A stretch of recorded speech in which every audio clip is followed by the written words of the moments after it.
While the region's extreme heat is making life miserable for much of its human population, it's also causing a disturbance to the routines of native wildlife as well.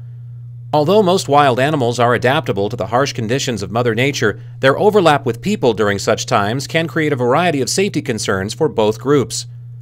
According to Madonna Lures of the Washington State Department of Fish and Wildlife, fish are the most susceptible category to the extreme heat. Warm enough water temperatures can actually kill fish, but what the department has mainly seen as a result of this year's broiling summer are large-scale migrations of fish into cooler places downstream.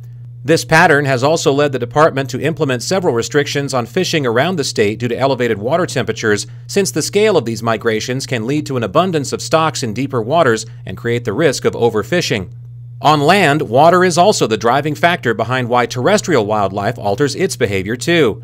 Moose are the most likely species to be adversely affected by the heat and will seek water by any means necessary, even including an occasional splashdown in a backyard swimming pool. Deer and elk will also look for water to hydrate and stay cool when it's very hot, which can lead them into places where people are irrigating the landscape.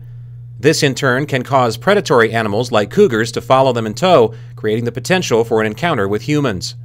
Domestic water sources are also a heavy attractant for thirsty birds as well. And when berry brambles and other forage begins to dry out in the hot weather, bears will wander into populated areas in search of food.